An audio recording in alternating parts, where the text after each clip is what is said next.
a la vista de todos. Entonces aquí de lo que estoy hablando pues es de la resistencia náhuatl, y no solo. O sea, esto que menciono es apenas uno de los simbolitos. Hay más, muchos más, pero no da tiempo de hablarlos y explicarlos y todo eso, ¿no?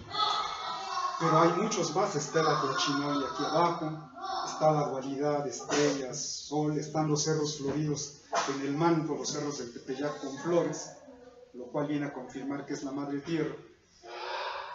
Y el asunto de que el Sagún mismo dice que los indios vienen a venerar al Tepeyac a su Tonantzin. Lo dice en la historia general de las cosas de la Nueva España. Sagún está en contra de que a los indios nahuas se les permita venir al Tepeyac, porque dice, nos están viendo la cara. Y Sagún es muy listo, hay que reconocerlo, porque él se da cuenta de lo que está pasando, pero por la vía de la lingüística. Él lo que dice es, la madre de Dios no se llama Tonantzin. La madre de Dios deberían decir los indios Inteo y Nantzin. Y así lo escribe Sagún. El Dios, su madre. Es un concepto bien diferente decir el Dios madre, o la madre de Dios, que decir nuestra madre. Porque nuestra madre es otra cosa. Es nuestra, de nosotros. Y entonces Sagún se da cuenta de eso. Los indios le siguen llamando a la Virgen ahí Tonantzin, y le llevan ofrendas, y le van a danzar, y le van a bailar, y le hacen fiesta. Y vienen de muy lejos, de muchas leguas, al Tepeyac, como antiguamente. Entonces Sagún es muy claro y dice, no le deben decir Tonantzin, le deben decir Inteo y Nantzin. Muy listo Sagún. Pero fue lo que pasó ahí precisamente en el Cerro del Tepeyac. Bueno, ese es el caso de la pintura. Y el caso de la literatura, no sé si han escuchado un texto que se conoce así.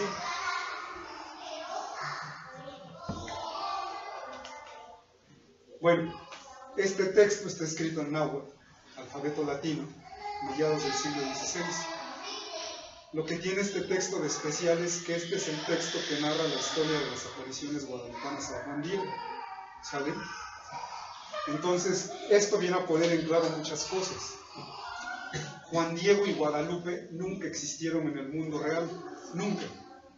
Los dos son personajes literarios de esta obra, de una obra literaria escrita en lengua náhuatl. Pero no es solamente eso, sino que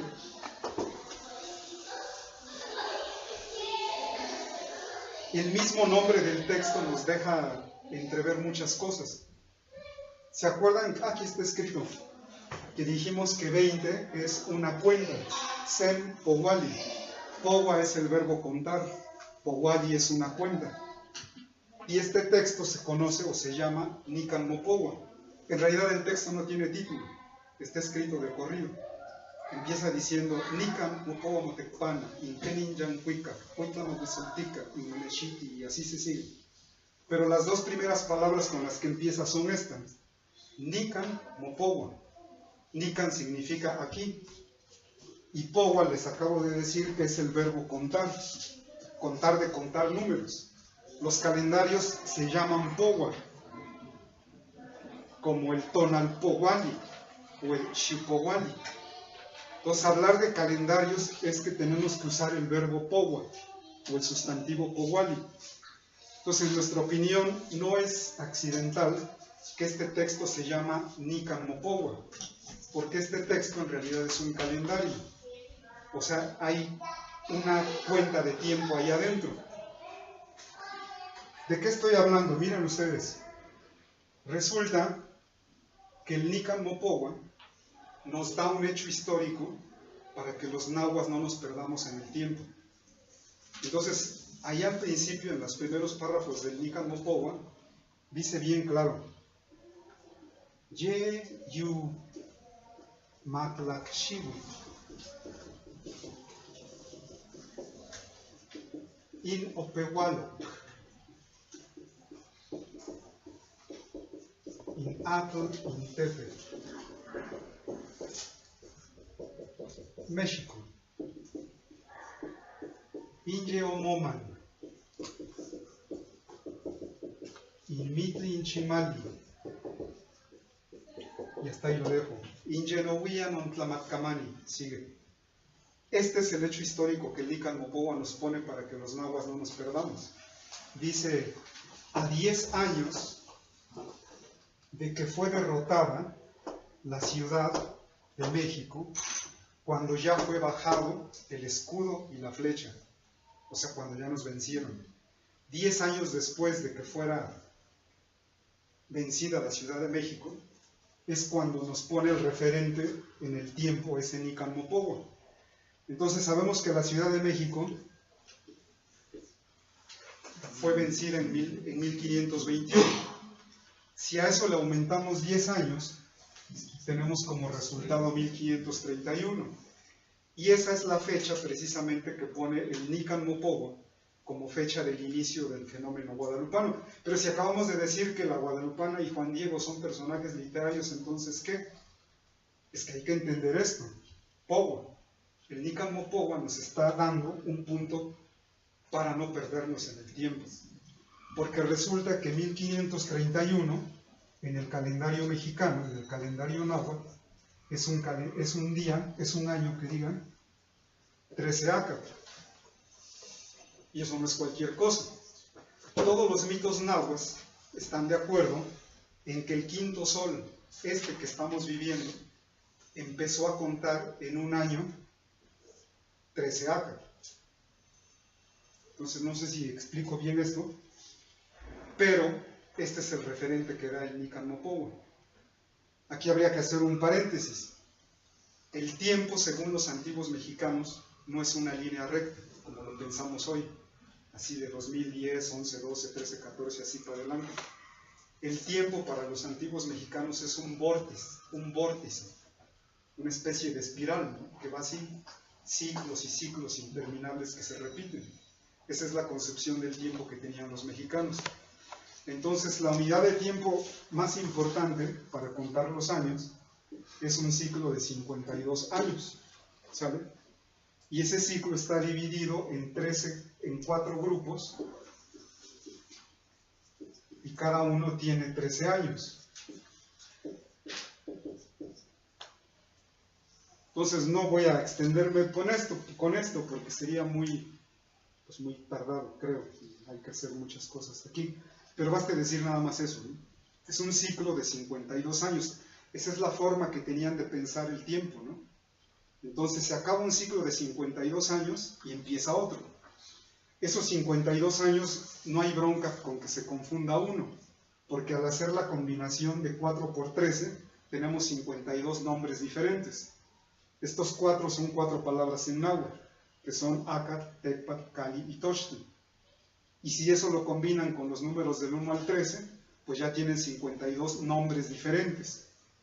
Bueno, si ustedes al año 13 Acatl le aumentan 52, pues van a volver a caer en otro año 13 Acatl. Y si le aumentan 52, van a caer en otro año 13 Acatl. Y así, para siempre. O sea que la idea que les estoy dando es que sin ninguna bronca, ustedes podrían calcular en qué año estamos hoy en el calendario náhuatl. ¿Sabes? Entonces sabemos que 1531 es un año 13 Acatl. Le podemos ir aumentando 52, 52, 52, 52, hasta encontrar uno que se acerque. Y ya que esté cerca, lo vamos desglosando con ese grupo de los 52 años. Si lo hacemos, el procedimiento es muy sencillo, pues vamos a dar que hoy estamos viviendo en un año 5 Cali. Y el año que viene va a ser otro, ¿no? 6 Tochtli. Y así se va a seguir, ¿no?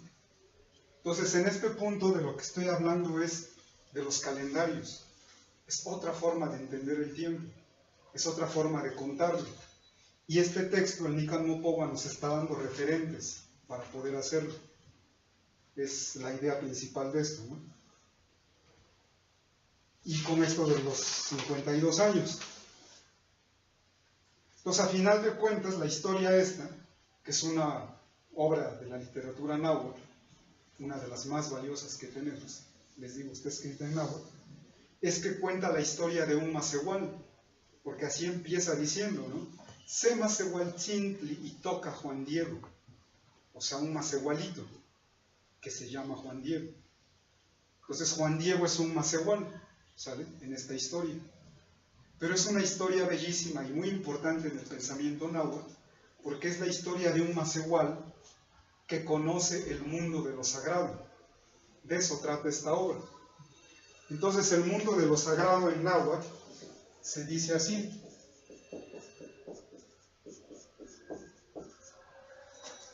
El Xochitlalpan. Ahora voy a decir algo aquí. No es posible, en serio, entender la antigua religión náhuatl, no es posible entenderla o tratar de entenderla si no se entiende el uso de las plantas sagradas. Eso es un tema delicado tal vez, ¿no? Pero piensen ustedes en Sahagún. Cuando Sahagún conoce la religión mexicana viva, la describe, hay que leer su obra, él se da cuenta de que los mexicanos consumen 3 plantas en sus ceremonias religiosas. Entonces Sahagún da una lista de esas 3 plantas y las nombra en náhuatl. Dice Sahagún que los indios se embriagan, se endemonizan, les entra el demonio cuando consumen estas plantas. Esta es una, esta es otra,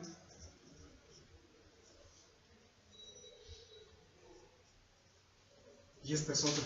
Son las 3 plantas que Sahagún descubre y lo ve como testigo presencial que los mexicanos las usan.